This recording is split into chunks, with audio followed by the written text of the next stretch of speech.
Ethical, legal and health and safety issues in sport and exercise research.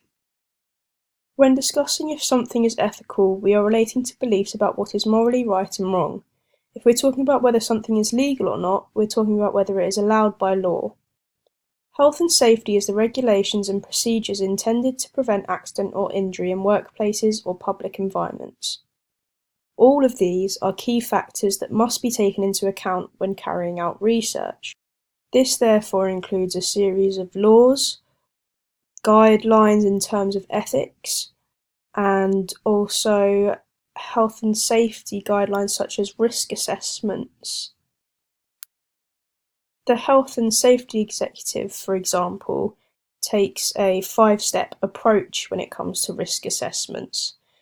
This is a good way for researchers to follow a system that ensures that they are following all health and safety regulations before they do their research. These laws, ethics, guidelines and health and safety measures have not always existed. In the past, we have been without these guidelines, which is why there are famous cases in history where the researchers have become infamous for their unethical and dehumanizing research methods, some of which leading to deaths of innocent people who did not wish to take part in the research. So, a brief history then. During the Second World War, the Nazis were known for their unethical and illegal research methods. To this date, their research was some of the most infamous cases in history. Henceforth, prior to 1947, there were no guidelines to experimentation, meaning the Nazis could do as they pleased. This included a variety of death-inducing experiments such as mustard gas testing, nerve transplants, sterilization experiments, and experiments with poison. They tested on mainly Jews, all of which were forced into the testing, giving no consent and having no chance to withdraw from the testing, basically being forcefully tortured to their death. After the horrifics of Nazi experiments in World War II, and after the war had ended, the Nuremberg Code was introduced. This consisted of 10 points outlining guidelines for testing, such as the participants being volunteers and avoiding all unnecessary physical or mental suffering. After this, in 1964, the Declaration of Helsinki was made by the World Medical Association. This was a set of ethical principles for research on humans. The basic outcome of these codes was to establish informed consent. The benefits should always outweigh the risk. The participants should have a right to withdraw. The research should be conducted by scientifically qualified persons, and the protocols should be reviewed by an independent committee.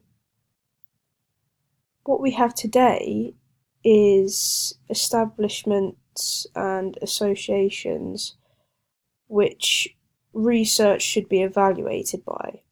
For example, BASES. This is the British Association of Sport and Exercise Science. BASES produce a code of conduct for sports science practitioners and researchers. It outlines ethical and legal issues and health and safety guidelines, so the addition of health and safety guidelines from the previously established, making it even safer than the previously established codes.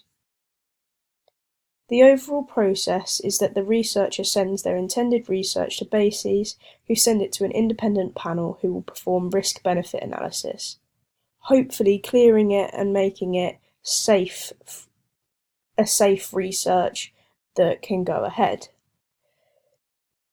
So if we look at the guidelines and legalities of research, we can look at this through different scenarios and apply what would be good practice, abiding by the laws and ethics principles, and what would be bad practice, and also by looking at the consequences of bad practice.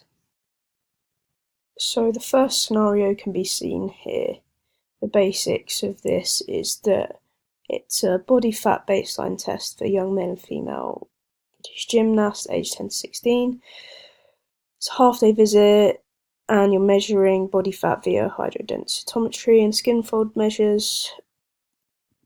The gymnasts are given their coach generic consent form signed by parents, giving them permission to be on the trip. They have to wear their swimwear in the lab in order to do the skin fold measures and the hydrodensitometry in the bath. And some are reluctant to do this openly in the lab, but you insist this is necessary to be time efficient and get through the testing. As the gymnasts finish each test, you write each body fat score on the whiteboard so the coach can take a photo of the results to take away at the end. So scenario 1 presents a lot of issues in regards to the participants. So in this, I will discuss the bad practice that I noticed in this scenario, and I'll explain what should have been done, what the good practice would have looked like. I'll also discuss the consequences of the bad practice.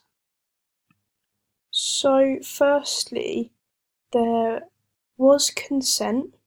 There were signed consent forms which were signed by parents, which is especially good because the age of the gymnast is between 10 to 16, therefore their parents must sign for them because they're considered an age range where they perhaps can't form an informed decision themselves. So the fact that it's signed by parents is really good. The thing that is not good about this, however, is that it is a generic consent form. So this is bad because the participant doesn't know what they're getting into specifically. So they might end up doing something they aren't comfortable with, which could potentially cause them psychological harm. In this scenario, the consent is not informed consent, as the consent is a generic one, like I said. So all of the details of the research are not in it. Therefore, they cannot actually make a informed consent. So this lack of informed consent, despite there being a form of consent, it is not informed because it isn't tailored specifically to the scenario, to the research. This is a legal issue as the client has, in a way, been deceived and lied to because they haven't been told the true nature of the research, and the researcher is making them do things potentially that they haven't agreed to because it wasn't on the list of procedures from the research. So on the extreme end of things, if one of the individuals taking part did report this and perhaps say that they were not told the true nature of the research, there could be legal issues such that the researcher could be given a fine to ensure that there is financial damage to the researcher themselves and their livelihood, preventing them therefore from making the same mistake again, as they don't want those repercussions again. Something that directly affects the individual researcher is likely to have more of an impact on their future actions. They could also have to do ethical training. So this would again refresh their knowledge on what practice has to be done in their research, ensuring that again that mistake doesn't happen again in the future. So moving on to another fault of this research, there was a lack of confidentiality. So in this, the results of the individuals were written on a board. So this is obviously bad because it could cause the participants psychological or social harm if other participants mock them for their results, causing them upset or embarrassment. It could also make the participant at risk of exposure to danger if their personal information is public. So their personal information could be written on that board as well, along with their results. And that puts them at high risk. This is even more of an issue in this scenario as the participants are children. So the lack of confidentiality in this scenario actually goes against the Data Protection Act, meaning legal action could be taken because the Data Protection Act is a law that must be abided by. Individual participants could potentially sue the researcher for exposing their personal information without their consent. This would obviously result in a fine to the researcher in compensation for that. The committee could also take action against the researcher, perhaps suspending the researcher for a period of time to act as punishment. The researcher might undergo ethical training again during that suspension to improve their knowledge of ethics and the research procedures, preventing the same mistake of a lack of confidentiality to occur in the future. So this suspension would mean that they're out of work for a period of time, so they're not making any money, obviously damaging their livelihood, making the severity of the situation much more serious and bringing to light how serious a lack of confidentiality is, and hopefully bringing to light the consequences of a lack of confidentiality to both the researcher and the individual, making the researcher likely to remain and keep confidentiality in the future, in any future research. So another example of bad practice in this scenario is that the participants weren't given the right to withdraw when they were uncomfortable. This is especially significant with children, as they're more likely to feel uncomfortable in these unfamiliar situations. In this case, the participants were uncomfortable getting changed in the lab and in front of the researchers and other participants. Again, this could cause psychological or social harm to the individual due to potential teasing or embarrassment. If it's exposing their body, it's potentially psychologically damaging if they're very self-conscious. Again, the right to withdraw is a legal obligation that must be given in the research process. Participants must be able to withdraw at any point in the research if they feel uncomfortable or upset or just simply change their mind. The consequences of this will be similar to those previously mentioned because it's a similar nature and a similar consequence to the participant.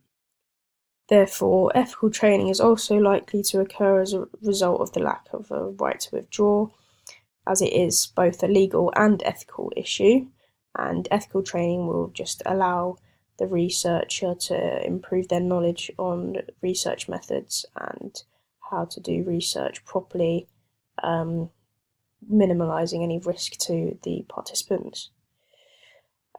Dependent on the demand of the research, the consequences of a lack of right to withdraw could be more severe. So if they're pushed to their limits, the research could potentially be considered torture. It's dependent on the nature of the research, of how severe the consequences could be from a lack of right to withdraw. So obviously, if it was extremely severe, it could result in a prison sentence for the researcher, as it could be perceived as the participant being pushed beyond their limits where they have no possibility to stop. The researcher is forcing them to continue, which, like I said, could be considered torture. Luckily, this isn't the case in this scenario. Like I mentioned before, though, one consequence is psychological harm. the individuals were potentially forced to do something which they aren't comfortable with, which will